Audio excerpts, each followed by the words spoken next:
Video பார்த்துருக்கீங்களே, இந்த phone உங்களுக்கு தான். எப்போன்னு கேட்குறீங்களா? நம்ம இன்ஸ்டால எனக்கு ரீச் பண்ணதுக்கு செலிப்ரேஷன் சொல்லலாம், இல்லைன்னா நம்ம மஜா பண்ற ஃபேமிலிஸ்க்கு ஒரு கிவ்அவேன்னு சொல்லலாம். என்னடா அவன் வளவள பேசுறான், விஷயத்தையே வர மாட்டேன்னு நினைக்கிறீங்களா? ஒண்ணுமே இல்லைங்க, சிம்பிள் மேட்டர் தான். 3 ஸ்டெப் மட்டும் நீங்க பயன்படுத்தினா போதும்.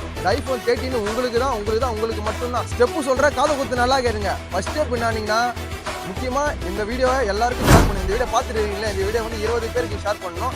2வது ஸ்டெப் என்ன பார்த்தீங்கன்னா, மறக்காம என்ன ஃபாலோ பண்ணிருக்கணும். 3வது ஸ்டெப் என்னன்னு பார்த்தீங்கன்னா, நீங்க எனக்கு கமெண்ட் பாக்ஸ்ல உங்க நேம் நீங்க கமெண்ட் பண்ணி உங்க நேமுக்கு அது இலைக்கு வந்துட்டா கண்டிப்பா என்னோட மஜா பண்ற ஃபேமிலி சொன்ன கான்டாக்ட் பண்ணுவாங்க, இன்ஸ்டாகிராம்ல பேசுவாங்க. கண்டிப்பா உங்க டீடைல் அனுப்பிச்சு விட்டா ஐபோன் 13 உங்களுக்கு தான். உங்களை நான் போய் சொல்ல சீரியஸா பாருங்க. ஐபோன் 13 அந்த இது கூட பறந்து போகுது பாருங்க. ஐபோன் 13 இந்த போனே உங்களுக்கு தான். சீக்கிரம் போயிட்டு மறக்காம நான் ஃபாலோ பண்ணிருக்கணும். கமெண்ட் பாக்ஸ் உங்க நேம் கமெண்ட் பண்ணுங்க. லைக் அதிகமாக வந்ததுனால உங்களுக்கு ஐபோன் 13 கண்டிப்பா பாத்துங்க.